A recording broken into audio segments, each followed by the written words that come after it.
താരപ്പകിട്ടിലേക്ക് സ്വാഗതം. വളരെ അഭിമാനത്തോടെയോടെയാണ് ഇന്നത്തെ താരപ്പകിട്ട് ആരംഭിക്കുന്നത്. മലയാള സിനിമയിൽ 53 വർഷത്തിലേറെ അഭിനയ പാരമ്പര്യമുള്ള മലയാള സിനിമയുടെ കുലപതി മധു സർ. ഒരുപാട് സന്തോഷത്തോടെ നമുക്ക് തുടങ്ങാം. സർ നമസ്കാരം. നമസ്കാരം. 53 വർഷത്തെ ഈ യാത്ര, ഈ ഒരു സബര്യ എന്ന് പറയുന്നത് സാർ ഒറ്റയ്ക്കിരുന്ന് ആലോചിക്കാറുണ്ട്? ആലോചിക്കാൻ സമയം കിട്ടാറില്ല. എങ്ങനെ സാർ ഇപ്പോൾ സാറിനെ തിരക്കിലോട്ടാക്കും, എൻഗേജ്ഡ് ആക്കും? തുടങ്ങിയ കാലത്ത് എണീക്കുന്നു, റെഡിയാവുന്നു, ഷൂട്ടിങ്ങിന് പോകണം, അല്ലെങ്കിൽ മറ്റെന്തെങ്കിലും ചെയ്യണം, അങ്ങനെ നടന്ന് പോകുന്നു എന്നുള്ളതല്ലാതെ അതിനെക്കുറിച്ച് ഇങ്ങനെ ചിന്തിക്കേണ്ടിയുള്ള ആവശ്യം വന്നിട്ടില്ല. എപ്പോഴെങ്കിലും രസകരമായ റിവ്യൂ സ്വയം നടത്തുമോ sir? I don't think so. അങ്ങനെ ഞാൻ സ്വയം അങ്ങനെ ആലോചിച്ച് സമയം കളയാറില്ല. രാവിലെ എഴുന്നേൽക്കുന്നു എന്ന് വെച്ചാൽ ആ ഒരു ഇത് പറഞ്ഞുകൊണ്ട് രാവിലെ എഴുന്നേൽക്കുന്നു എന്ന് പറയുമ്പോൾ സാറിൻ്റെ ഒരു ശീലം, സാർ ഒരുപാട് ലേറ്റായിട്ടാണ് എപ്പോഴും എഴുന്നേൽക്കുന്നത്. ഒരു 11 മണിയൊക്കെ ആവും. കുട്ടിക്കാലത്തും അങ്ങനെ ആയിരുന്നു സാർ? അതെ, 11 മണിയൊന്നും ആവില്ല. അതിപ്പോൾ സപ്പോസ് അന്ന് ഷൂട്ടിങ്ങോ വർക്കോ ഒന്നും ഇല്ലെങ്കിൽ ചിലപ്പോൾ 11 മണി വരെ കിടന്നു വരാം. അല്ലാത്ത ദിവസങ്ങളൊരു 8-8:30 മണിക്കൊക്കെ എണീക്കും. സ്കൂൾ പഠിക്കുമ്പോൾ കുട്ടിക്കാലത്ത് ഈ ശീലം അങ്ങനെ ഉണ്ട്? കുട്ടിക്കാലത്ത് രാവിലെ എണീക്കാൻ കുറച്ച് വിഷമമായിരുന്നു. അതിന് പ്രധാന കാരണം എന്ന് വെച്ചാൽ പണ്ട് പഠിക്കുന്ന സ്കൂളിലും ഹൈസ്കൂളിൽ പഠിക്കുന്ന കാലത്ത് ഈ നാടകത്തിൻ്റെ രോഗം ഉണ്ടായിരുന്നില്ല. അപ്പോൾ ഒളിച്ചു പോയി റിഹേഴ്സൽ, ഇത് നാടകം ഇല്ലെങ്കിൽ ശകലം ചീട്ടുകളി, ഇതൊക്കെ കഴിഞ്ഞിട്ടാണ് ചിലപ്പോൾ പഠിച്ചിട്ട് കിടക്കുന്നത്. അന്നും ഒരു 12-1 മണിയാവുമായിരുന്നു. ഇപ്പോൾ കിടക്കുമ്പോൾ 2-3 മണിയാകുന്നു ചില ദിവസങ്ങളിൽ. അതുകൊണ്ട് ഈ ഉറങ്ങുന്ന സമയം ഞാനും ബാക്കിയുള്ളവർ ഉറങ്ങുന്നത് ഒരേ സമയം, ദൈർഘ്യം ഒന്ന് തന്നെയാണ്. ലേറ്റ് ആവുന്നു എന്നുള്ളത്. പക്ഷെ അന്ന് കുട്ടിക്കാലത്ത് ഒരു 8 മണി എന്നൊക്കെ പറയുമ്പോൾ സ്കൂളിലോട്ട് പോകുമ്പോൾ ലേറ്റ് ആയി പോവില്ലേ? പല ദിവസങ്ങളിൽ ലേറ്റ് ആയിരുന്നു, തെല്ല് വാങ്ങിച്ചിട്ടുണ്ട്, ക്ലാസ്സിൻ്റെ പുറത്ത് നിന്നിട്ടുണ്ട്. പരീക്ഷകളൊക്കെ അപ്പോൾ സാർ എങ്ങനെ മാനേജ് ചെയ്യും അന്ന് കുട്ടിക്കാലം? ആദ്യം രാവിലെ ആരെങ്കിലുമൊക്കെ വിളിച്ചുണർത്തി, അമ്മൂമ്മ ഉണ്ടായിരുന്നു, വിളിച്ചുണർത്തി ഒരു കട്ടൻ കാപ്പിയൊക്കെ ഇട്ട് തന്ന് കരഞ്ഞിരുന്ന് പഠിച്ച് അത് കഴിഞ്ഞൊന്ന് വൃത്തിയാക്കി സ്കൂൾ സമയത്തിന് വിടുമായിരുന്നു. എന്നാണ് സാറിൻ്റെ മനസ്സിലോട്ട് ഈ നാടകമായാലും അഭിനയം എന്നുള്ള ഒരു ആഗ്രഹം വന്നത്? അന്ന് ഈ നാടകം, അഭിനയം എന്നുള്ള ആഗ്രഹം വന്നത് ഞാൻ ഈ മുളവനോക്കിലെ വായനശാല അവർ നാടകം നടത്തുമായിരുന്നു പതിവായിട്ട്, ടൗൺ ഹാളിൽ. അതിൽ എൻ്റെ ഒരു അപ്പൂപ്പൻ, അദ്ദേഹം അതിലൊരു ശകലം തമാശകളിലൊക്കെ ഉള്ള ക്യാരക്ടർ ചെയ്യുന്ന ആളായിരുന്നു. അപ്പോൾ അത് കാണുമ്പോഴേ എനിക്കിത് ചെയ്യണമെന്നുള്ളൊരാഗ്രഹം. ഇത് കണ്ടു കഴിഞ്ഞിട്ട് പിന്നെ തിരിച്ചു വന്ന് വീട്ടിൽ ബാക്കി ഫ്രണ്ട്സിനെയൊക്കെ വിളിച്ചു വരുത്തി ഇല്ലാത്ത നാടകങ്ങളൊക്കെ ഉണ്ടാക്കി കളിക്കുക. പിന്നെ അത് കഴിഞ്ഞ് കുറേ കൂടെ കഴിഞ്ഞ് സിനിമ കാണാൻ പോകാൻ തുടങ്ങി. അപ്പോൾ ഇത് കുറേ കൂടെ ബലമായിട്ട് മനസ്സിൽ ഉണ്ടായി. പക്ഷെ വീട്ടിൽ അത്രത്തോളം ഒരു സപ്പോർട്ട് ഉണ്ടായിരുന്നില്ല കുട്ടിക്കാലത്ത്? ഈ വീട്ടിൽ സപ്പോർട്ട് ഇപ്പോഴും ഇല്ലല്ലോ.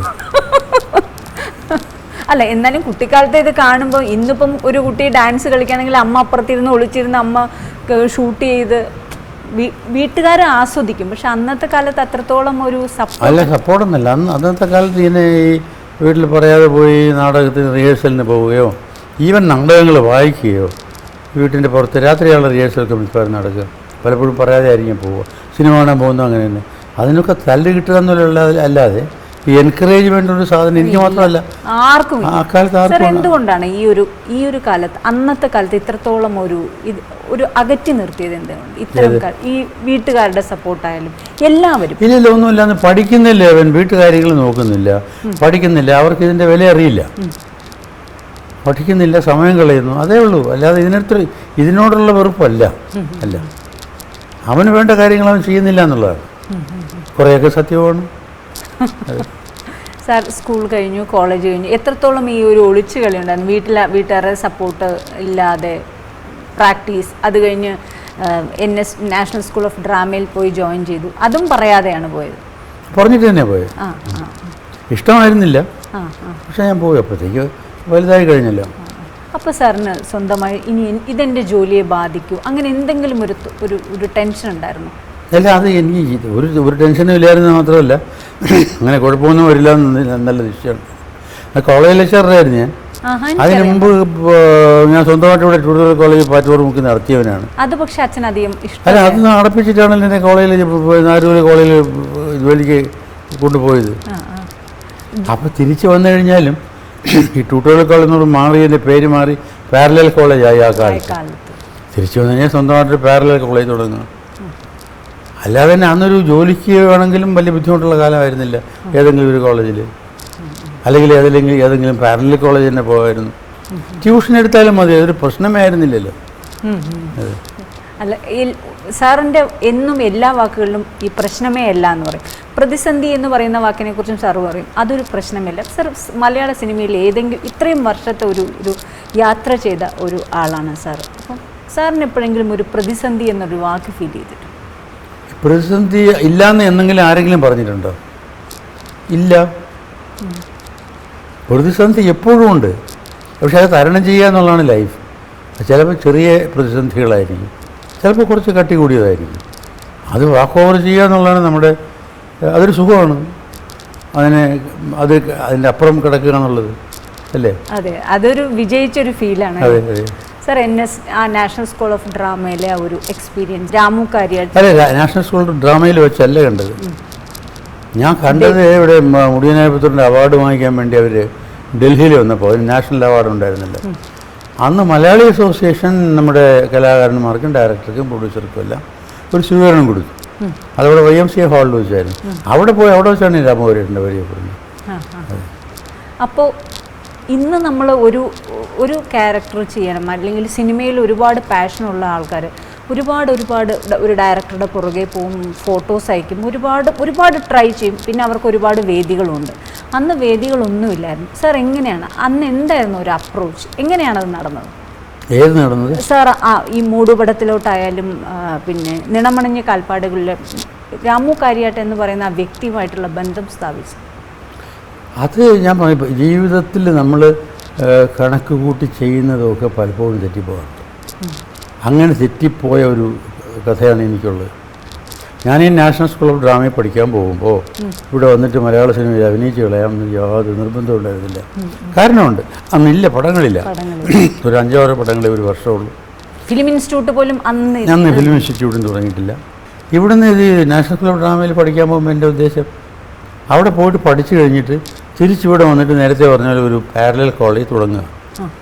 അതിൻ്റെ കൂടെ ചേർത്തിട്ട് ഒരു ഈവനിങ് ക്ലാസ്സസ് ആയിട്ട് ഫോർ വർക്കിംഗ് ഓഫീസിൽ പോകുന്ന ആളുകൾക്കും താല്പര്യമുള്ള സ്റ്റുഡൻസിന് അവർക്കും വേണ്ടിയിട്ട് ഒരു ചെറിയ ഒരു നാടകത്തെക്കുറിച്ച് സീരിയസ് ആയിട്ട് പഠിക്കുന്ന ഒരു ക്ലാസ് എന്ന് തന്നെ പറയാം. ഒരു after college time, school time or office time, ഒരു 5 മണിക്ക് ശേഷം ഒരു 2-3 മണിക്കൂർ ഈ നാടകത്തെക്കുറിച്ച് സീരിയസ് ആയിട്ട് ചിന്തിക്കാനുള്ള ഒരു ചെറിയൊരു എന്താ പറയുക അസോസിയേഷൻ എന്ന് പറയാം, ക്ലാസ് എന്ന് ഞാൻ പറയണില്ല. എന്നിട്ട് അവരുടെയൊക്കെ സഹായത്തോട് റെപ്പർട്ടറി ട്രൂപ്പ് ഉണ്ടാക്കുക, നല്ല നാടകങ്ങൾ സൃഷ്ടിക്കുക, സ്വന്തമായിട്ടൊരു വണ്ടി ഉണ്ടാക്കുക. അന്ന് ഈ കേരളത്തിൽ മിക്കവാറുമുള്ള സ്ഥലങ്ങളിലൊക്കെ ആർട്സ് സൊസൈറ്റീസ് ഉണ്ടായിരുന്നു, നിറയെ ഉണ്ടായിരുന്നു, ഒരു 10,000 ഉണ്ടായിരുന്നു. അപ്പോൾ അതിന് നല്ല സൊസൈറ്റീസിൽ ഹോളിഡേയ്സിൽ മാത്രമേ, അവധി ദിവസങ്ങളിൽ ഇവരെയും കൂടെ കൂട്ടിക്കൊണ്ടുപോയി നല്ല നാടകങ്ങൾ എവിടെയൊക്കെ അഭിനയിക്കാൻ സാധിക്കും അവിടെയൊക്കെ ചെയ്യുക. ബാക്കി ഇതും കൂടി നടത്താനുള്ള പൈസ ഈ കോളേജിൽ നിന്ന് ഉണ്ടാക്കുക. അന്ന് ആർട്ട് സൊസൈറ്റി ഭയങ്കര ആക്റ്റീവായിരുന്നു, വളരെ ആക്റ്റീവായിരുന്നു. എന്തുകൊണ്ട് പിന്നീട് അത്? പിന്നെ അന്ന് ടെലിവിഷൻ ഇല്ല. ഈ ടെലിവിഷൻ ഇല്ലയെന്ന് വന്നു കഴിഞ്ഞപ്പോൾ പിന്നെ മെനക്കെട്ട് ഈ തിയേറ്ററിൽ പോകുന്ന അത് പോകുന്ന ഒരു സ്വഭാവം ആളുകളിൽ നിന്ന് വിട്ടുപോയി. കൂടുതൽ സൗകര്യം ഇവിടെ ഇരിക്കുകയാണല്ലോ, വീട്ടിലിരിക്കുകയാണല്ലോ. അതുകൊണ്ടായിരിക്കണം എന്ന് തോന്നുന്നു. പിന്നെ അവരവിടെ കാണുന്നത് സീരിയലായിട്ട് ഇതിലൊക്കെ കണ്ടു തുടങ്ങി. അപ്പോൾ കുറേശ്ശെ ഈ ആർട്ട് സൊസൈറ്റീസ് എപ്പോഴും അങ്ങനെയാണ്, ഓരോ ഉണ്ടാക്കിയിട്ട് അത് നിലയ്ക്കും, പിന്നെ വേറെ ഒരെണ്ണം ഉണ്ടാവും ഇല്ലേ. സാറിൻ്റെ പാഷൻ എന്ന് പറഞ്ഞാൽ സാർ അഭിനയം ആണെങ്കിലും ഒരു ക്രിയേറ്റീവ് ആക്ടർ, ഒരു പ്രൊഡ്യൂസർ എന്നാണ് എപ്പോഴും സാറ് പറയുന്നത്. അതെ. എന്താണ് സാർ അത് ശരിക്കും അതെന്താണ് സാർ ഉദ്ദേശിക്കുന്നത്? ഇപ്പോൾ ഞാൻ പണ്ട് പഠിക്കുന്ന കാലത്ത് എന്താ ചെയ്തതെന്ന് പറഞ്ഞാൽ ഈ നാടകങ്ങളൊക്കെ കാണുമല്ലോ, സിനിമയെല്ലാം കണ്ടു വന്നാൽ. അപ്പോൾ ഇതിനകത്ത് ഇതുപോലെ താല്പര്യമുള്ള മറ്റ് ഫ്രണ്ട്സ് ഉണ്ടാവും. അപ്പോൾ ചിലപ്പം ഓൾറെഡി വന്ന സിനിമയായിരിക്കാം, അല്ലെങ്കിൽ ഓൾറെഡി പബ്ലിഷ് ചെയ്ത നാടകമായിരിക്കാം, അല്ലെങ്കിൽ നോവലായിരിക്കാം. ആ കഥ ഇങ്ങനെ മനസ്സിൽ വെച്ചിട്ട് ഇതിനകത്ത് ഇത്രയും ആളുകളല്ലേ അഭിനയിക്കാനുള്ളൂ, അവർക്കൊക്കെ അഭിനയിക്കാൻ വേണം, ഒരുത്തിനെ പിണക്കാൻ പറ്റില്ലല്ലോ. അത് കാരണം ഇവരെ എല്ലാം കൂടെ ചേർത്തിട്ട് എവിടെയെങ്കിലും വല്ല തൊഴുത്തിലോ അല്ലെങ്കിൽ മുറ്റത്തോ പരാന്തയിലോ കളിക്കത്തക്കൊണ്ടൊരു സാധനം എഴുതി ഉണ്ടാക്കുക. അത് ഇവരെയൊക്കെ വിളിച്ച് റിഹേഴ്സൽ എടുക്കുക. എന്നിട്ട് വീട്ടുകാരെയും നാട്ടുകാരെയും ഒക്കെ വിളിച്ച് വരച്ചിട്ട് ഇത് കാണിക്കുക. മനസ്സിലായി. ഇത് അവസാനം ഒരു സ്റ്റൈലിൽ ഒരു ആഗ്രഹ പരിസമാപ്തി. അല്ല, എന്നിട്ട് ഇതൊരു ഒരു അന്ന് മനഃപൂർവ്വം ഇങ്ങനെ കമേഴ്സ്യലാക്കാനോ ബിസിനസ് ആക്കാനോ അല്ല, പക്ഷേ എല്ലായിടത്തും ടിക്കറ്റൊക്കെ വെച്ചിട്ടാണല്ലോ. അങ്ങനെ ടിക്കറ്റ് വെച്ച് വരെ കളിച്ച് നോക്കിയിട്ടുണ്ട്. ശരി. അന്ന് കാശ്, 1 കാശ്, 4 കാശ്, 8 കാശ് എല്ലാം ഉള്ള കാലമാണ്. അരച്ചക്കരം, 1 ഏക്കറം, പിന്നെ ഒരു പണം, 4 ഏക്കറം ഒരു പണം, ഇതൊക്കെ ടിക്കറ്റ് വെച്ചിട്ട്. അതിൽ അങ്ങനെ ഒരു അബദ്ധം പറ്റിയിട്ടുണ്ട്. ടിക്കറ്റ് വെച്ചിട്ട് നമ്മുടെ കാരണവന്മാരും വീട്ടുകാരല്ലേ വരണേ, അവർ വല്ലതൊക്കെ കാശ് കൊണ്ടുവന്ന് അതിന് ടിക്കറ്റ് കാണാൻ വരാൻ നേരത്തെല്ലാം കൊടുക്കും. ഇതെല്ലാം കൂടെ ഒരു പാത്രത്തിൽ വെച്ചിരുന്നു, ഈ പൈസ എല്ലാം കൂടെ കളക്ട് ചെയ്തത് ഈ സ്റ്റേജിൻ്റെ ഒരു സൈഡിൽ തന്നെ. സ്റ്റേജ് എന്ന് ഏതായിരുന്നു, അവിടെ ഒരു അമ്മാവനുണ്ടായിരുന്നു എൻ്റെ വീട്ടിൻ്റെ നേരെ മുകളിൽ. അദ്ദേഹത്തിനൊരു 4-5 എരുമയും പോത്തും ഒക്കെ ഉള്ള ഒരാളായിരുന്നു. അദ്ദേഹത്തിൻ്റെ തൊഴുത്ത് നല്ല വീതിയുള്ളൊരു തൊഴുത്തും, അത് ഈ സാധാരണ ഒരു 4-5 അടി പൊക്കവും 4-5 ഇഞ്ച് ഭൂമിയിൽ നിന്ന് പൊക്കവും കുറച്ച്. അപ്പോൾ നമ്മെ സംബന്ധിച്ചിരുന്ന ഒരു സ്റ്റേജാണ്. എന്നിട്ട് അതിൻ്റെ 4 വശം വല്ല ഓലയൊക്കെ വെച്ച് മറച്ച് ടിക്കറ്റ് വെച്ചല്ലേ, അപ്പോൾ പോത്ത് കവർ ചെയ്തിരിക്കും, പിന്നെ പുറത്തുനിന്ന് ആൾക്കാർ കാണാൻ പോകില്ല. അതെ, പുറത്ത്. അപ്പോൾ ഇങ്ങനെ വെച്ചതിൽ 2 ഇൻസിഡൻ്റ് ഉണ്ട്. ഇതാണ് ഇൻസിഡൻസ് ഞാൻ പറഞ്ഞിട്ടുള്ളതാണ്. ഇത് ഒരു ആവർത്തന വിരസതയുള്ള കാര്യമാണ്. ഒന്ന്, ഇതിൽ ദുർവാസാവിൻ്റെ ഭിക്ഷ എന്ന് പറഞ്ഞിട്ട് അന്ന് 4-ാം ക്ലാസ്സിലും 5-ാം ക്ലാസ്സിലും ഒരു നാടകമുണ്ട്, ദുർവാസാവിൻ്റെ ഭിക്ഷ. ദുർവാസാവിൻ്റെ ഭിക്ഷ, അതിനകത്ത് ഉള്ള ഒരു ഫീമെയിൽ ക്യാരക്ടർ, പാഞ്ചാലിയുടെ റോള്, അവൻ്റെ അമ്മയുടെ തിരിപ്പിനൊക്കെ എടുത്തുകൊണ്ട് പെൺവേഷമെല്ലാം കേട്ട് നിന്നവൻ, അവനാണ് പ്രധാന ക്യാരക്ടർ ഇതിൽ. അവൻ്റെ മുമ്പാണ് ഈ ഇതിരുന്നത്, ഇത് പൈസ വെച്ചിരുന്ന ഇത്. ഈ നാടാൻ തുടങ്ങുന്നതിന് മുമ്പ് അവൻ പൈസ എടുത്തുകൊണ്ട് ഓടിക്കളഞ്ഞു. ശരി. അന്ന് നാടകം നടന്നില്ല, കാരണം ആളില്ല. ഇപ്പം ഉടനെ ആ റോൾ ആരും റിഹേഴ്സ് ചെയ്തിട്ടില്ല. ടിക്കറ്റ് വാങ്ങിക്കുകയും ചെയ്തു. പിന്നെ അത് ആരും നമ്മുടെ വീട്ടുകാരല്ലേ ടിക്കറ്റ് വാങ്ങിച്ചത്. പിന്നെ മറ്റൊന്ന്, അപ്പോൾ ആരും ഇങ്ങനെ ഓല വെച്ച് കെട്ടിയ ദ്വാരത്തിൽ കൂടെ ഒന്ന് നോക്കാൻ പാടില്ല, നോക്കിക്കൊണ്ട് ആരെങ്കിലും കാശ് തരാത്തവർ നാടകം കാണുന്നുണ്ടോ എന്ന് നോക്കിയപ്പോൾ ഓടുത്ത് നോക്കിയപ്പോൾ ഇതിൻ്റെ ഈ ഓലച്ചീളിനിടയിൽ കൂടെ ഒരു കണ്ണ് കാണാം. ഇവനത് ഇരുത്തിലെടുത്ത് കുത്തുമ്പോൾ ചോദിച്ചു, ഇത് ഈ അമ്മാവൻ്റെ മോളെ കണ്ണായിരുന്നു. അതിനുശേഷം അങ്ങേരുടെ കളിക്കാൻ സംഭവിച്ചിട്ടില്ല ഇന്നുവരെ. അങ്ങനെ നമ്മുടെ സ്റ്റേജിൽ പോയി. അങ്ങനെ ചില്ലറ രസമുള്ള ഇൻസിഡൻസ് ധാരാളം ഉണ്ടായിട്ടുണ്ട്.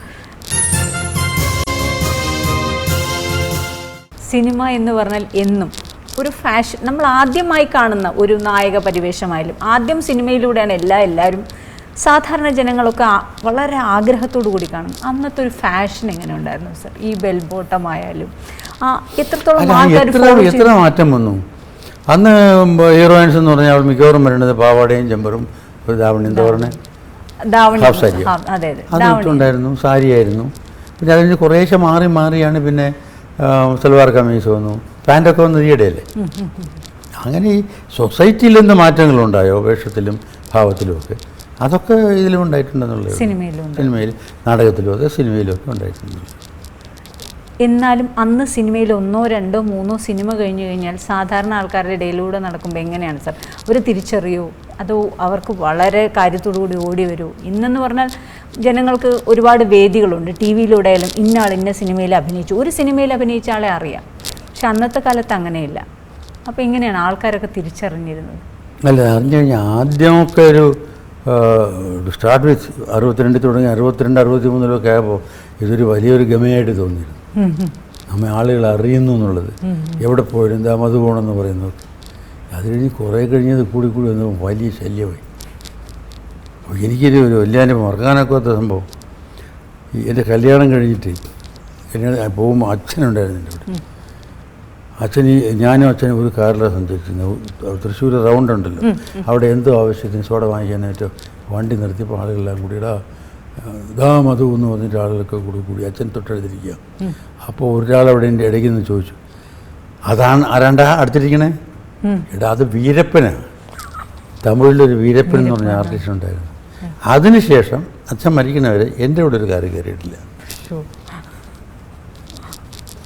പിന്നെ അതുപോലെ സത്യം പറയണമല്ലോ, ഈ ട്രിവാൻഡ്രത്തായാൽ പോലും അപ്പോൾ ഈ കുറേ കഴിഞ്ഞപ്പോൾ അത് മാറി, ഈ ക്രേസ് അതങ്ങ് മാറി. വലിയ ശല്യമൊന്നും ഇല്ലാത്തൊരു കാലത്തിൽ എപ്പോഴും അതെ, അങ്ങനെ പബ്ലിക്കിൽ നിന്ന് ഉപദ്രവമൊന്നും ഉണ്ടാവാറില്ല. ഈ അല്ല, ഇപ്പോൾ പണ്ട് അങ്ങനെ അല്ലായിരുന്നു. ഇവിടെ തന്നെ ട്രിവാൻഡ്രം ക്ലബ്ബിൽ പോലും കല്യാണം കഴിക്കാൻ പോകുമ്പോൾ കല്യാണം വല്ലതും ഉണ്ടെങ്കിൽ പോകുന്നത് ഞാൻ പ്രത്യേകം പോകും, എൻ്റെ വീട്ടുകാർ വേറെ വണ്ടി പോകും, ഒരുമിച്ച് വരില്ല. കാരണം അത്ര അവർക്ക് ഈ ആളുകളുടെ കമൻസും അത് ഇതും ഉണ്ടായിരുന്നു. ഇപ്പോൾ അതില്ല, തീരെയില്ല. ഈ വീരപ്പൻ എന്ന് പറഞ്ഞ ആൾക്കാരിങ്ങനെ പറഞ്ഞുവെങ്കിലും അച്ഛൻ അതെപ്പോഴെങ്കിലും സാറിനോട് ഷെയർ ചെയ്തു? ഇല്ല, അച്ഛന് ഇഷ്ടമായിരുന്നു ആയില്ലത്. അച്ഛന് ഇഷ്ടമായില്ല. അച്ഛന് പിന്നെ ഇഷ്ടമായതെല്ലാം ഇതൊക്കെ കഴിഞ്ഞിട്ട് വളരെ താമസിച്ചാണ്. 1980 ഒക്കെ ആയി കഴിഞ്ഞതിന് ശേഷം അദ്ദേഹം സിനിമയിൽ വന്നൊരു 10-18 വർഷം കഴിഞ്ഞതിന് ശേഷമാണ് അച്ഛനത് അംഗീകരിച്ചത്. എൻ്റെ ഒരു നല്ല കാര്യമാണ്. ആ അംഗീകരിച്ചപ്പോൾ ആദ്യം അച്ഛൻ സാറിൻ്റെ അടുത്ത് എങ്ങനെയാണത് ഷെയർ ചെയ്തത്?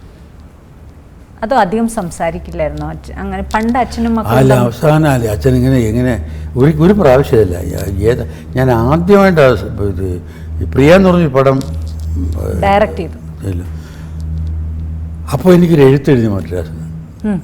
നീ ഡയറക്റ്റ് ചെയ്ത പടം ഞാൻ കണ്ടു. I am very happy. You made your own thrown and SAT on it.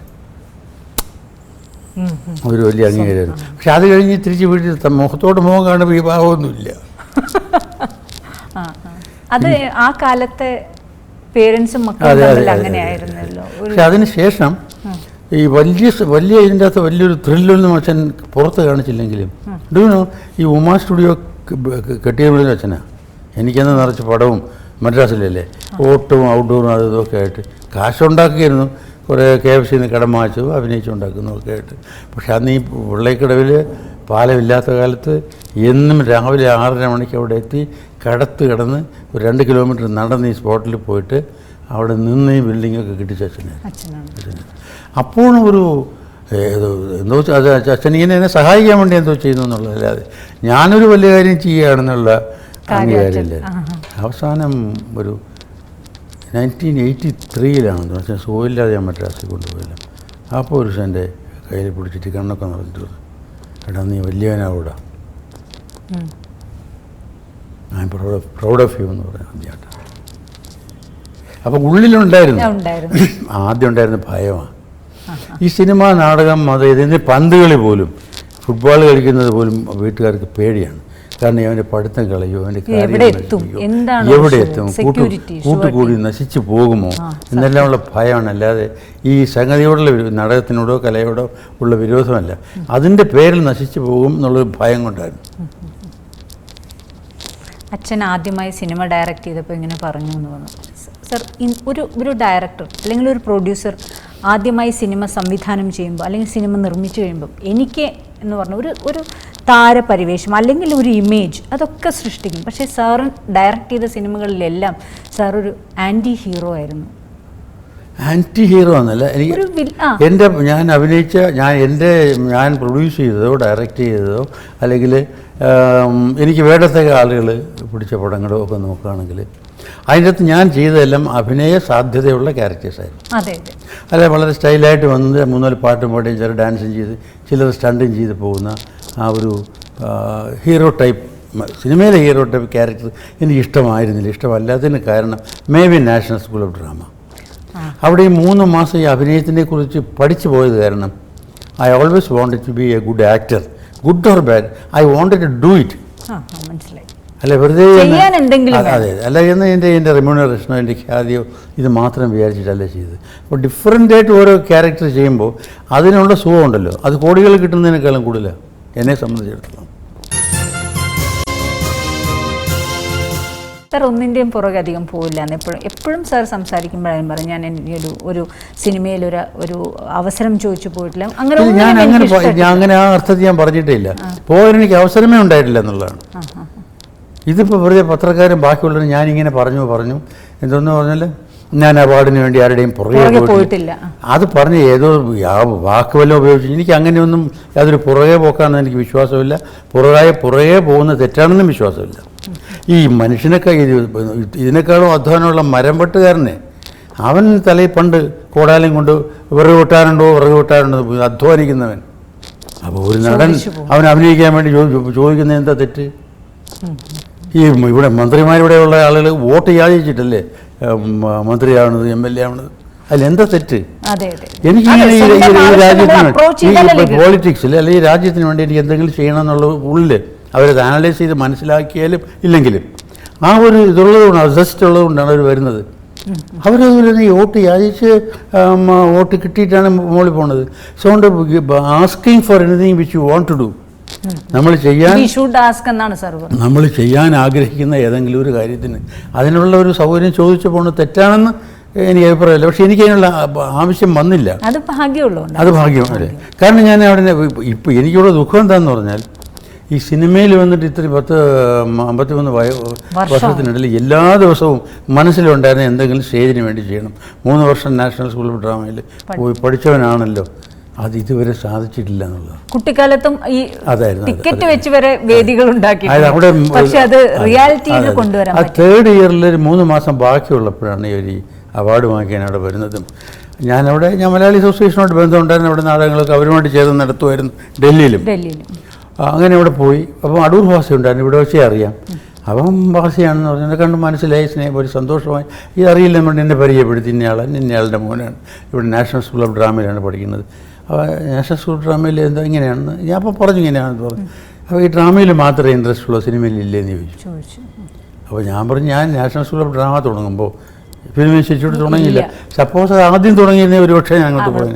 എന്നെ സംബന്ധിച്ചുള്ള ആക്ടിങ്, പെർഫോമിങ്, ക്രിയേറ്റിംഗ്, ഇതാണ് എൻ്റെ ഇത്.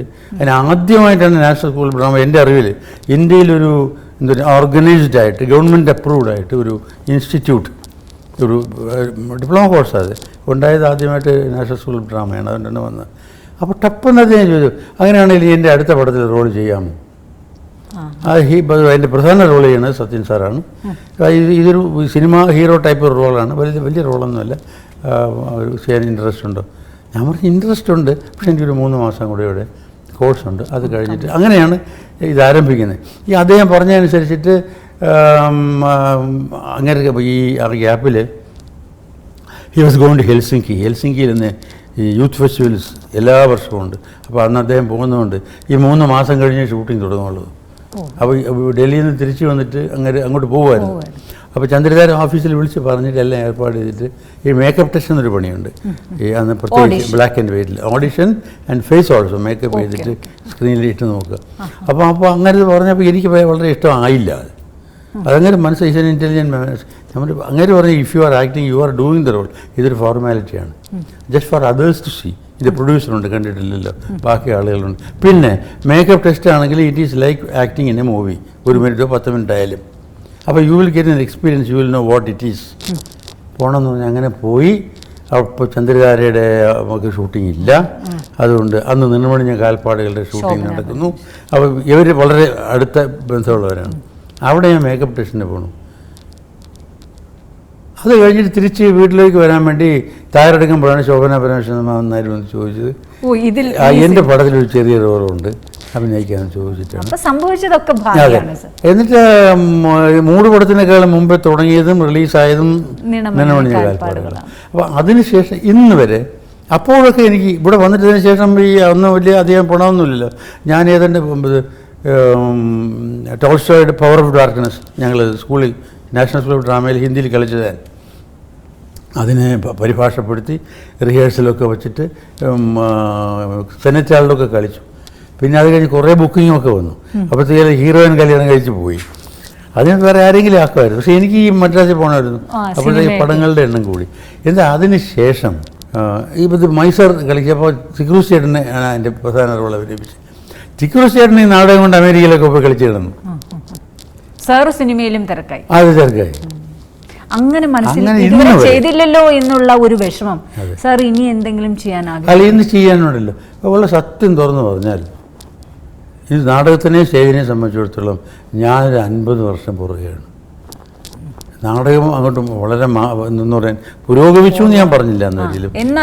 ചേഞ്ച് നാടകം ചെയ്യുന്നതും നാടകം കാണുന്നതും ഈ നാടക പ്രവർത്തനവും എൻ്റെ ആ കാലത്തുള്ളതിനും വളരെ വ്യത്യസ്തമാണ്. ഞാൻ പണ്ട് നാഷണൽ സ്കൂൾ ഓഫ് ഡ്രാമയിൽ പഠിച്ചവനാണെന്ന് പറഞ്ഞിട്ട് ഇപ്പം പോയി നാടകം കളിക്കാനുള്ള യോഗ്യത എനിക്കില്ല.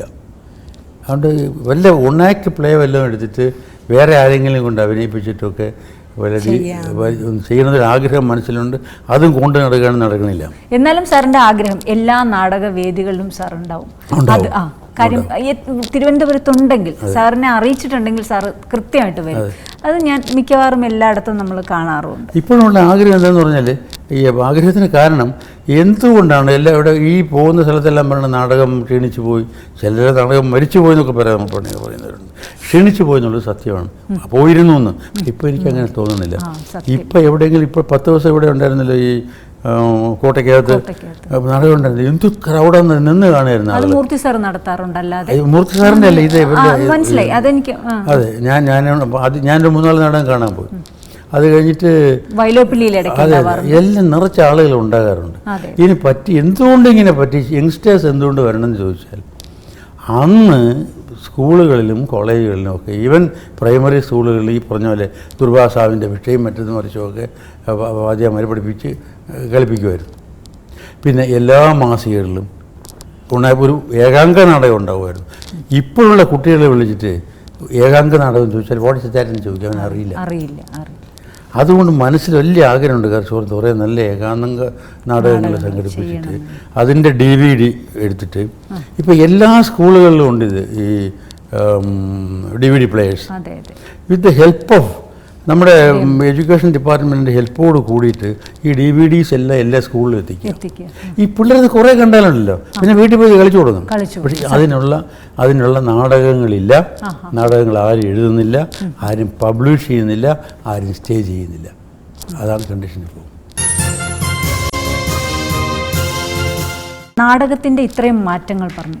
സിനിമയിൽ അങ്ങനെ നോക്കുകയാണെങ്കിൽ എന്താണ് മാറ്റം സാർ ചെയ്ത ആ 60s ഉം 70s ഉം ഒക്കെ എന്ന് പറഞ്ഞാൽ സാഹിത്യ സൃഷ്ടികളാണ് മുഴുവനും അഭ്രപാളികളിൽ വരുന്നത്.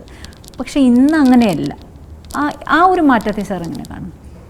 ആ മാറ്റം ഈ സൊസൈറ്റിയിൽ മറ്റുള്ള എന്തെല്ലാം മാറ്റങ്ങൾ വന്നിട്ടുണ്ട്. നമ്മുടെ സ്പീഡ് വല്ലാതെ എല്ലാത്തിലും മാറി ഇല്ലേ? അതെ. പണ്ട് രാവിലെ ഇത് കഴിഞ്ഞൊരു വീട്ടിലെ പെണ്ണുങ്ങളെല്ലാം ഉണ്ടെങ്കിൽ ഇതൊക്കെ അരിഞ്ഞ് കൂട്ടി വർത്താനമൊക്കെ പറഞ്ഞ്, മീനുണ്ടെങ്കിൽ അതിൻ്റെ ഇതെല്ലാം തൊലിയിലെ എന്താ പറയുക ചെതുമ്പലെല്ലാം കളഞ്ഞ് അതിന് ഞാൻ ഓരോന്നായിട്ട് വച്ച് ഉപ്പ് നോക്കി പുളി നോക്കി അപ്പുറത്തെ വീട്ടിൽ ആരെങ്കിലും എന്നിട്ട് ഉച്ചയാകുമ്പോൾ ഇതങ്ങനെയല്ല, നേരെ തട്ട് ദോശയിൽ പോയി 2 വാക്കി അടിക്കാൻ പോകും. അതല്ലേ ഒരു വാക്കില്ല, ഒറ്റ വാക്ക് പറഞ്ഞാൽ ലൈഫിൻ്റെ സ്പീഡ് വർദ്ധിച്ചു. അപ്പോൾ ഈ നല്ലതാണ്.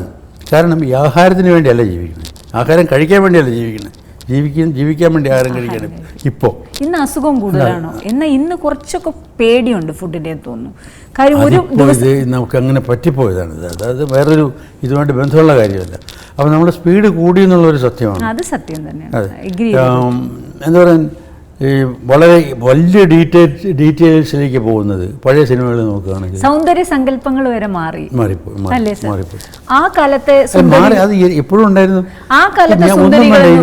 നമ്മൾ അധികം സംസാരിച്ച് ഇതൊരു വലിയ പ്രശ്നമാക്കേണ്ട, കാരണം ഇതൊരു ലോകത്തെല്ലായിടത്തും ഈ സൊസൈറ്റിയിൽ സംഭവിക്കുന്നതാണ്. പണ്ട് പുരുഷൻ്റെ സൗന്ദര്യം മറ്റേ തച്ചോളിൽ 5 കണ്ണെഴുതി 6 താലി ചാർത്തി അറപ്പുര വാതിലിൽ ഞാൻ കാത്തിരുന്നു. എന്തിന്? മണവാളൻ്റെ എത്തുന്ന നേരം കുടുമയിൽ ചൂടാനൊരു എന്തോന്നോ മുല്ലപ്പൂ, അതല്ലേ? ഇപ്പോൾ ആരാ കുടുമയും വെച്ചുകൊണ്ട് വരുന്നത്? ഏത് ഭാര്യയെ കാമുകിയ കുടുമയിൽ? കുടുമ ഉണ്ടെങ്കിൽ അവളെ കത്തിരി എടുത്ത് മുറിച്ച് കളയുമല്ലേ? അപ്പോൾ ആ കുടുമയുടെ സൗന്ദര്യമുള്ളൊരു കാലത്ത് ഇപ്പോൾ ഒരുമാതിരി ചട്ടികമത്തി പോലെ 3 ദിവസവും ഷേവ് ചെയ്ത് കളഞ്ഞിട്ട് തൊപ്പി പോലെ വെച്ചുകൊണ്ട് നടക്കുന്നൊരു കാലമാണിത്.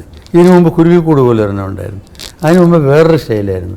അതുതന്നെ പോട്ടെ, ഇങ്ങനെ ചേഞ്ച് ചെയ്തുകൊണ്ടിരിക്കണം. മനുഷ്യൻ്റെ സ്വഭാവമാണ്. ഇത് ചീത്തയാണ്, അത് നല്ലതാണെന്ന് പറഞ്ഞിട്ട് ആവശ്യമില്ല. ഇപ്പോൾ ഒരു 5-6 മാസം കഴിയുമ്പോൾ ഈ പഠിച്ചവന്മാരെല്ലാം ഇവിടെ മാത്രം വെച്ചിട്ട് ബാക്കി ഇവിടെ വെട്ടിക്കളയുകയാണെങ്കിൽ അതിൽ അത്ഭുതപ്പെടാനില്ല. ഇതെല്ലാം മനുഷ്യന് ചേഞ്ചിനുള്ളൊരാഗ്രഹമാണ്, രസവുമാണ്. ഇത് പറഞ്ഞപ്പോഴാണ് വളരെ പേഴ്സണലായിട്ട് എനിക്ക് മാത്രം അറിയുന്ന കാര്യമായിരിക്കും, അല്ലെങ്കിൽ അടുത്തിരിക്കുന്ന കുറച്ച് പേർക്കും. സാർ എത്രയോ കാലമായി മധു സാർ സ്വന്തമായിട്ടാണ് മുടി വെട്ടുന്നത്. ഇത് സാർ എന്ന് തുടങ്ങിയതാണ്? സാറുമായിട്ട് വളരെ അടുത്ത ആൾക്കാർക്ക് മാത്രം അറിയുന്ന ഒരു രഹസ്യമാണത്. ഇല്ല, അതെങ്ങനെ ഞാൻ ഈ മാസത്തിലൊരിക്കൽ പോയി അവിടെ ഇരുന്നിട്ട് ഈ തുണിയെല്ലാം വലിച്ചിട്ട് അവനെ കൊണ്ട് ചെയ്യിക്കാൻ ഉള്ള മടി വന്ന്, അതിനുള്ള സമയമില്ലായ്മ വന്നു. പക്ഷെ ആദ്യത്തെ പ്രാവശ്യം ചെയ്തപ്പോൾ അത് അങ്ങനെ ചെയ്യല്ലേ ചെയ്യുന്നത്. ഞാൻ ഇവിടുന്ന് പോയി കഴിഞ്ഞാൽ കുറച്ച് വളരുമല്ലോ, അത് ട്രിം ചെയ്യുക. ഓക്കെ. അല്ല, സ്വന്തമായിട്ട് ചെയ്യണമെങ്കിലും സ്വന്തമായിട്ട് ചെയ്യാന്ന് പറഞ്ഞാൽ ഒരു 1.5 മാസം വെട്ടാതിരുന്നിട്ട് അവസാനം ശരി മുടി വെട്ടിക്കളയാൻ വേണ്ടി വെട്ടുകയല്ല. ജസ്റ്റ് ശരിയൊക്കെ വരുമ്പോൾ കൂടി പോകണമെങ്കിൽ അവിടെ എല്ലാം മുറിച്ച് കളയുക. അതൊരു വൃത്തികേടില്ലാതെ ഭംഗിയായിട്ട് ചെയ്യാനൊരു ശീലം വേണമല്ലോ സർ. അത് കുറേ ചെയ്ത് കഴിഞ്ഞപ്പോൾ അതൊരു പ്രാക്ടീസായി. എല്ലാ പണിയും അങ്ങനെയാണല്ലോ. ഇപ്പോൾ എനിക്ക് കണ്ണാടി ഇല്ലാതെ വേണമെങ്കിലും ചെയ്യാൻ സാധിക്കും. അതെ, ഇപ്പോൾ സത്യം പറഞ്ഞാൽ ഒരു സലൂൺ തുടങ്ങാനുള്ള യോഗ്യത എനിക്കുണ്ട്. നല്ല ബിസിനസ്സാണ്. ഒരു ബ്യൂട്ടി പാർലർ, ഹെയർ സ്റ്റൈല്, എൻ്റെ ഒരു ബ്യൂട്ടി പാർലർ തുടങ്ങിയാൽ. അപ്പോൾ അതങ്ങനെ ചെയ്ത് വന്നപ്പോൾ പിന്നെ നമ്മുടെ ഇഷ്ടം പോലെ ചെയ്യാം. സത്യം, സൗകര്യമുള്ള സമയത്ത് ചെയ്യാം. പിന്നെ എനിക്കിത് അങ്ങനെ ചെയ്യാനൊരു നല്ല പ്രായത്തിൽ എങ്ങനെ ചെയ്യാൻ തോന്നാൻ കാരണം പണ്ട് വീട്ടിൽ വലിയ ശല്യമായിരുന്നു. പിടിച്ച് മുട്ടയടിക്കുമ്പോൾ അടിച്ചു കളയുക. ക്രിച്ച് സാധനം വെച്ചിന് ഇവിടെ എല്ലാം മുട്ടി നമുക്കൊരുമാതിരി വൃത്തികേട് തോന്നുമല്ലേ. അപ്പോൾ ഇതെന്ന് പറഞ്ഞാൽ ഒരു പീഡനം എന്നുള്ളൊരു ഫീലിംഗ് ആയിപ്പോൾ എല്ലാം മുടി വെട്ടുന്നത്. So I started doing myself. പീഡനം എന്ന് പറഞ്ഞ വാക്ക് ഞാൻ സാറിൻ്റെ ഒന്നും കേട്ടിട്ടുണ്ട്. പത്മപീഡനം എന്ന് തമാശയ്ക്ക് ഒരു പ്രാവശ്യം പറഞ്ഞു. പത്മശ്രീ എന്ന് പറഞ്ഞു. സാറിന് പത്മശ്രീ കിട്ടിയെന്ന് ഒരുപാട് പ്രാവശ്യം പലയിടത്തും കേട്ടു. പക്ഷെ മലയാളികൾ പറയും നമ്മുടെ മഹാത്മാഗാന്ധിജിക്ക് നോബൽ പ്രൈസ് കിട്ടിയിട്ടില്ല. അതുപോലെയാണ് മധു സാറിന് പത്മശ്രീ ഇത്രയും വൈകിയത്. കാര്യം sir you are beyond that. ഇത്രയും ലേറ്റായി. പക്ഷേ ഇടയ്ക്കിടയ്ക്ക് പത്മശ്രീ വരുന്നു, കിട്ടുന്നു, വന്നു. ഇതിനെയൊക്കെ സാർ എങ്ങനെ ഈ വാർത്തയൊക്കെ അന്ന് ഉൾക്കൊണ്ടു? എന്തിനാ വലിയ സീരിയസ് ആയിട്ട് ഞാൻ കിട്ടി കഴിഞ്ഞിട്ട് എന്താ ഇത് വെച്ചിട്ട്? അല്ല, അതാണ് ഞാൻ ഇപ്പോൾ കിട്ടിയിട്ട് 2 വർഷം 3 വർഷം ആവണില്ലേ. ഈ പത്മശ്രീ ഉപയോഗിച്ച് ഞാൻ എന്താ ചെയ്തത്? ഞാൻ അത് വെച്ചിട്ട് ഞാൻ ഒരു ലെറ്റർ പേരിലും അടിച്ചിട്ടില്ല.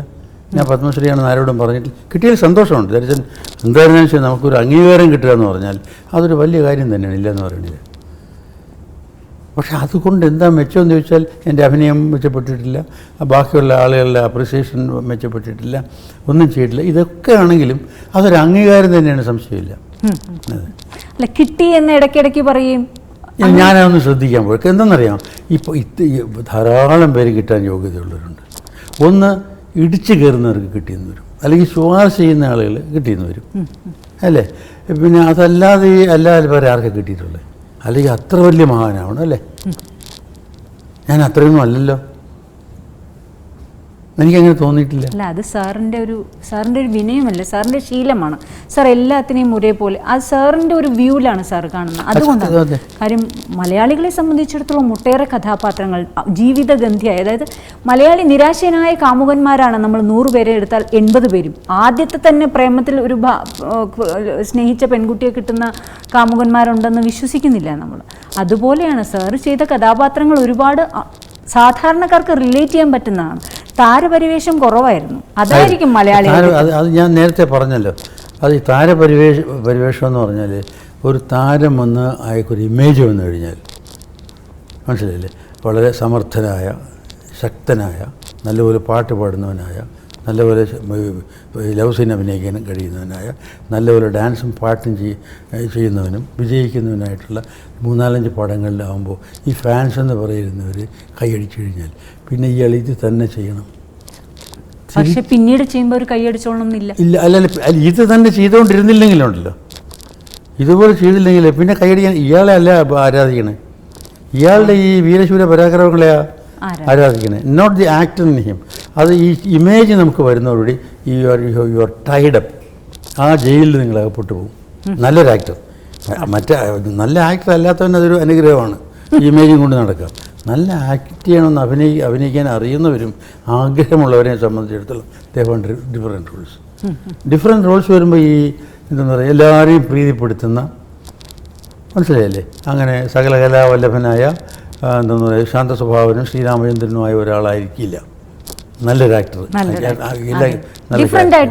അപ്പോൾ അത് എൻ്റെ ദാഹമായിരുന്നു, നല്ല ഡിഫറെൻറ്റ് റോൾസ് ചെയ്യാന്നുള്ളത്. അത് സത്യം. കാമം, ക്രോധം, എല്ലാം എൻ്റെ ഒന്നും പറയണ്ട, ഇന്ന പടമൊന്നും പറയണ്ട.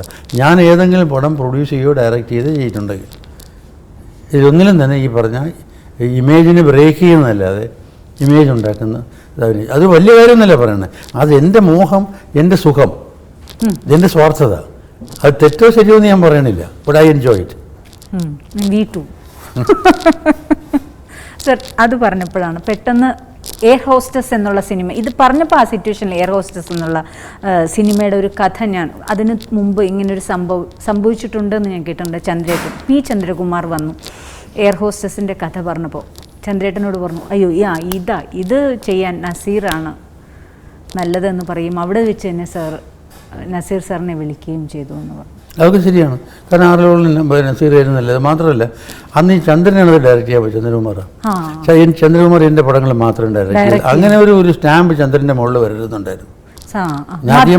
ഞാൻ പറഞ്ഞില്ല ഇത്. ഞാൻ ചന്ദ്രനെ പറഞ്ഞതും ചന്ദ്രനെ പറഞ്ഞ് ഞാൻ അയക്കാനും കാരണം he can do without mean he must prove എന്ന് എനിക്ക് തോന്നി.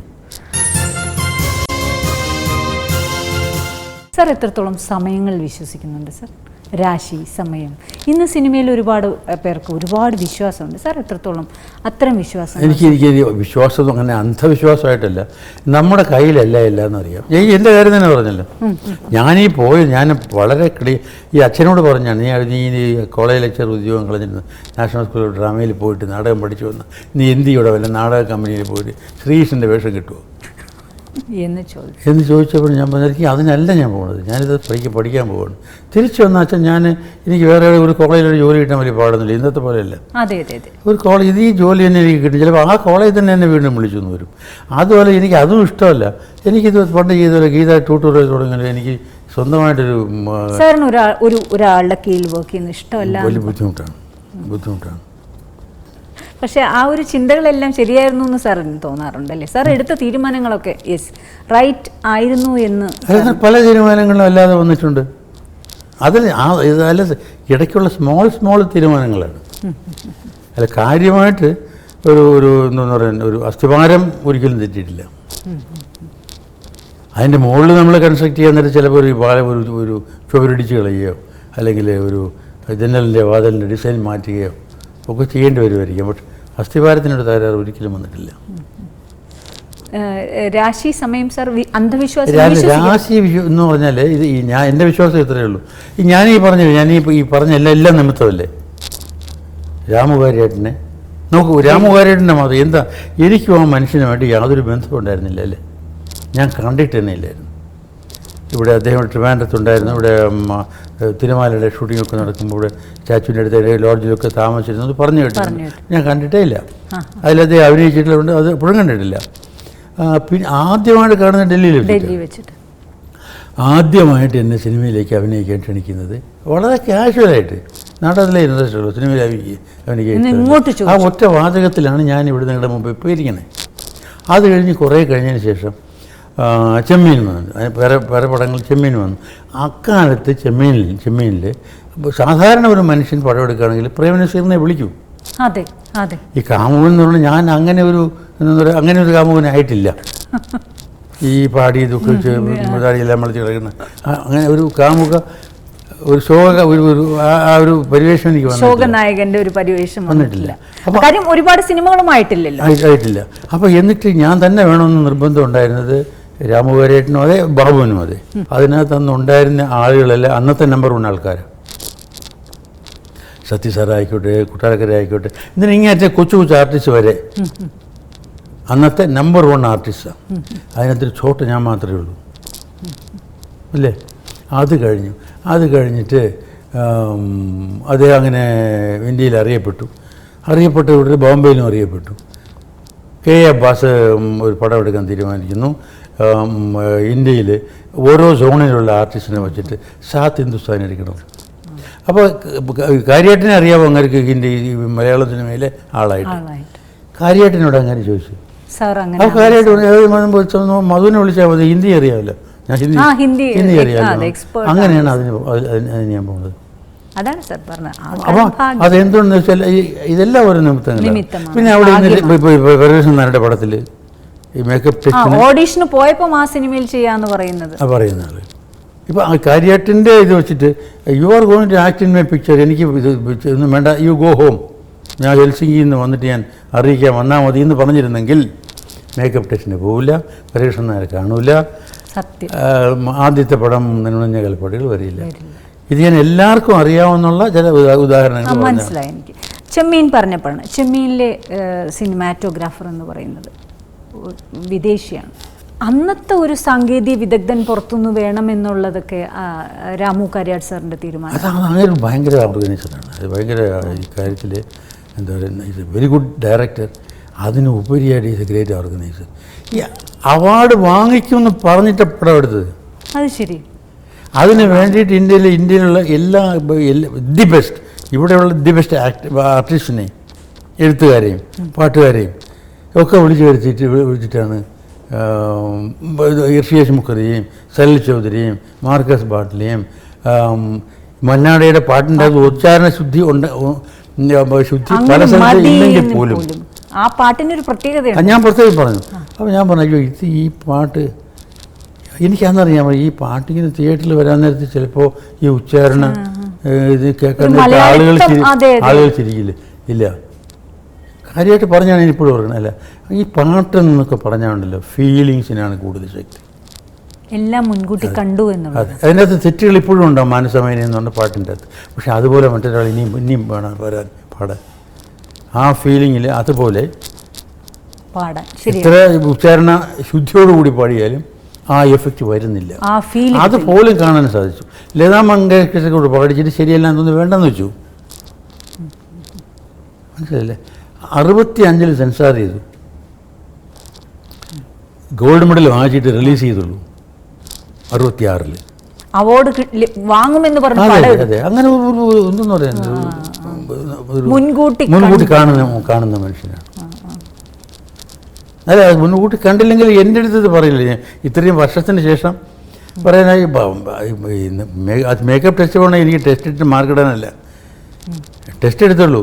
Whether you go or not you are going to act in my film എന്നിടത്തും പറയണമെങ്കിൽ. അപ്പോൾ കണ്ടു കഴിഞ്ഞപ്പോൾ തന്നെയൊക്കെ മനസ്സിലായി, കൊള്ളാമെന്ന് മനസ്സിലായി. അത് അയാൾക്ക് അങ്ങനെ തോന്നിയത് ശരിയാണെന്ന് കഴിഞ്ഞ 52 വർഷം തെളിയിക്കുകയും ചെയ്തു. പക്ഷേ അക്കാര്യത്തിലൊക്കെ ഗ്രേറ്റ് മാൻ. ആ സിനിമാറ്റോഗ്രാഫർ വളരെ കുറച്ച് സമയം മാത്രമേ രാവിലെ ഷൂട്ട് ചെയ്യുള്ളായിരുന്നു. തെങ്ങിൻ്റെ നിഴൽ വരും അല്ലെങ്കിൽ അങ്ങനെയൊക്കെ പറയുമെന്ന് പറഞ്ഞു. അല്ല, അങ്ങനെ വളരെ ഈ ഫോട്ടോഗ്രാഫി എന്ന് പറഞ്ഞാൽ അങ്ങനെ സംബന്ധിച്ചിടത്തോളം കോംപ്രമൈസ് ഇല്ല. ഇവർ രാവിലെ ഒരു 7-8 തൊട്ടൊരു 11 വരെയുള്ള ലൈറ്റിൻ്റെ കളറല്ല നമുക്ക് കാണാൻ പോകില്ല, അത് കഴിഞ്ഞാലുള്ളത്. അതുപോലെ വൃക്ഷങ്ങളുടെ അത് വരും പിന്നീട് ഉച്ചയ്ക്ക് ശേഷം മധ്യാഹ്നം കഴിഞ്ഞിട്ട് ഒരു 2-3 മണിയാകുമ്പോൾ ഏതാണ്ട് ഒരുപോലെ രാവിലെ ഉള്ളവരെയുള്ള വെളിച്ചം വരും. പക്ഷെ അപ്പം നിഴലുകളെല്ലാം ഓപ്പോസിറ്റ് സൈഡ്. പക്ഷെ ഒരു സീൻ എടുത്ത് ഒരു 11 മണിയാകുമ്പോൾ സീൻ തീർന്നില്ലെങ്കിൽ അടുത്ത ദിവസം രാവിലെ ആ സീൻ പെർഫെക്ഷനിസ്റ്റ് ആയിരുന്നു. വളരെ രസകരമായൊരു ചോദ്യം ഞാൻ വായിച്ചതാണ്. ജോസ് പ്രകാശുമായിട്ടൊരു സിനിമയിൽ സ്റ്റണ്ട് ഉണ്ടായിരുന്നു. അവസാനം സ്റ്റണ്ട് റിയൽ അടിയായി, പിന്നെ ഡയറക്ടർ വന്ന് പിടിച്ചു മാറ്റേണ്ടി വന്നു. ശരിക്കും അങ്ങനെ സംഭവിച്ചു സർ? അപ്പോൾ അങ്ങനെ പിടിച്ചു മാറ്റേണ്ടി ഒന്നും വന്നില്ല. അതിനകത്തുള്ളതൊന്നും ഇല്ലില്ല. അടി കൂടി അങ്ങോട്ടും ഇങ്ങോട്ടും തൊട്ടിട്ടില്ല. ഓ, അത് ശരി. അങ്ങോട്ടും ഇങ്ങോട്ടും വേദനിക്കാൻ തൊക്കണം ഒരു അടി പോലും ഇല്ല. കണ്ടാൽ അങ്ങനെ അതാണല്ലോ ആക്ടിങ്. സാധാരണ ഇതിന് സ്റ്റണ്ട് മാസ്റ്റേഴ്സിനെ വെച്ചിട്ട് ലോങ് ഷോട്ട് എടുത്ത് എൻ്റെ ക്ലോസപ്സ് എടുക്കുകയായിരുന്നു അന്നത്തെ സിസ്റ്റം. ഇതതില്ല. പക്ഷെ അത് കാരണം എന്ത് പറ്റിയെന്നറിയാം, ഗുണം ഉണ്ടെന്നറിയാം. റിയലിസ്റ്റിക് ആയിട്ട് അത് വേറൊന്നും പറയാം. ഇത് ഈ ഞാൻ മിക്കവാറും എല്ലാം അങ്ങനെയാണ് അധികം സ്റ്റണ്ട് ചെയ്തിട്ടില്ല, ചെയ്യുന്നതെല്ലാം അങ്ങനെയാണ് ചെയ്തത്. ഇതാ ഇവിടെ വരെ ഉണ്ടല്ലോ, അതിൽ ഞാനും സോമനുമായിട്ട് ഒരു സ്റ്റണ്ടുണ്ട്, ചെളി കിടന്നിട്ട് കണ്ടിട്ടുണ്ടോ? ഓർമ്മയുണ്ടോ? ഉണ്ടല്ലോ. അത് രാവിലെ ഒരു 9 മണിക്ക് തുടങ്ങിയിട്ട് ഒരു 11-12 മണി വരെ ഞാനും സോമനും കൂടെ അടിക്കായിരുന്നു. ശരിക്കും വിടുന്ന ചെളിയെല്ലാം ആയി. അത് കഴിഞ്ഞിട്ട് വയ്യ, ഞാൻ കയറി എൻ്റെ പാട്ടിന് പോയി. അതിന് ശേഷമാണ് നേരെ സിസ്റ്റമേ നേരെ തിരിച്ചായി. ലോങ് ഷോട്ട് എടുത്തിട്ട് ആർട്ടിസ്റ്റിൻ്റെ ക്ലോസപ്പ് എടുക്കുന്നതിന് പകരം ക്ലോസിൽ നമ്മുടെ ഷോട്ട് എടുത്തിട്ട് അത് കഴിഞ്ഞിട്ട് ലോങ് ഷോട്ട് എടുത്തവർ. ഞാനിത് പറയാൻ കാരണം ഞാൻ മഹാനാണെന്നല്ല, ഈ 2 സ്റ്റണ്ടും ഇന്നും സംസാരിക്കപ്പെടുന്നു. കാരണം രണ്ടിലും സത്യം ഉണ്ടായിരുന്നു. അതിൽ അടിച്ച് തലയൊന്നും പൊട്ടിച്ചില്ല എന്ന് വരികയും to create the illusion of reality, അടിക്കൊന്നും തോന്നിപ്പിക്കാനും ഡ്യൂപ്പില്ലാതെ അടിക്കാനും സാധിച്ചു എന്നുള്ളതാണ്. പക്ഷെ സ്ട്രെയിനുണ്ട്, നല്ല സ്ട്രെയിനുണ്ട്. സാർ ഏത് ഒരു വേദിയിൽ പ്രസംഗിക്കുകയാണെങ്കിൽ സാറിനൊരു ഹ്യൂമർ സെൻസ് ഉണ്ട്, കൂടെ ഉള്ളവരത് ആസ്വദിക്കും. സാറ് പറയുന്ന അത്രയും സാറത് അങ്ങനെ ആ രീതിയിലല്ലായിരിക്കും എടുക്കും. പക്ഷേ സാറുമായിട്ട് ഏത് ഒരു സീനിയർ ആയിട്ടുള്ള ആൾക്കാരെ മധു സാറാണോ പേടിയാണ് എന്ന് പറയാം. എന്തുകൊണ്ടാണ് സാർ എല്ലാവരും അങ്ങനെ പറയുന്നത്? അതെന്താണെന്ന് എനിക്കറിയാൻ പാടില്ല. ഒന്നെനിക്കറിയാം, ഈ എന്തെങ്കിലും ഒന്ന് പറഞ്ഞിട്ട് അതിലൊരു ഇത് വരുമ്പോൾ അടുത്ത സ്റ്റെപ്പ് എൻ്റെ 7:30 കെട്ടായി പോകും ശബ്ദം. അത്രയേ ഉള്ളൂ, മനസ്സിൻ്റെ അകത്തൊന്നുമില്ല, ശബ്ദം ഉറയ്ക്കും. നമ്പർ 1. പിന്നെ പൊതുവേ തന്നെ ഈ വീട്ടിലും അങ്ങനെയായിരുന്നു. അച്ഛൻ പലപ്പോഴും പുറത്തായിരുന്നു. വീട്ടിൽ എനിക്കൊരു 4 സഹോദരിമാരും അമ്മയൊക്കെ ആയിട്ട് ഈ ഞാൻ പറഞ്ഞതിൻ്റെ അപ്പുറം അവിടെ ഒന്നുമില്ല. ആരും പോവില്ല, ആരും എതിർക്കാനും എതിര് പറയാനും ഉണ്ടായിരുന്നില്ല. പിന്നെ കിട്ടിയ ഉദ്യോഗവും ടീച്ചറിൻ്റെ പറഞ്ഞതെല്ലാം കുട്ടികൾ കേട്ടോളൂ. അതെ അതെ, അതായിരിക്കാമെന്ന് തോന്നണം. കാരണം എനിക്ക് ഇന്ന് വരെ ആരുടെടുത്തും സ്ഥായിയായ വിരോധം തോന്നിയായിട്ട് എനിക്കറിയില്ല. അതെ, പിന്നെ തടിയിലേ ഉണ്ടായിരിക്കാം. എത്രത്തോളം യാത്ര എൻജോയ് ചെയ്യും സർ? യാത്ര എൻജോയ് ചെയ്യല്ല, ആവശ്യമായിട്ട് വരുന്നു യാത്ര ചെയ്യണത്രേ ഉള്ളൂ. ലൈഫ് തന്നെ ഒരു യാത്രയല്ലേ. അപ്പോൾ യാത്ര കഴിയുമ്പോൾ എന്തോ ജീവിതം. നമ്മൾ എവിടെയെങ്കിലും ഇരിക്കുകയാണെങ്കിൽ തന്നെ മനസ്സ് സഞ്ചരിക്കില്ലേ, എവിടെയൊക്കെ സഞ്ചരിക്കില്ലേ. സത്യം. അപ്പോൾ അത് ഫിസിക്കലായിട്ടും കൂടെ സഞ്ചരിക്കാനൊരു അവസരം കിട്ടിയാൽ കുറേ കൂടെ സുഖമാണ്, മനോഹരമാണ്. ഒരുപാട് സന്തോഷം സർ, വളരെ സന്തോഷകരമായൊരു യാത്ര.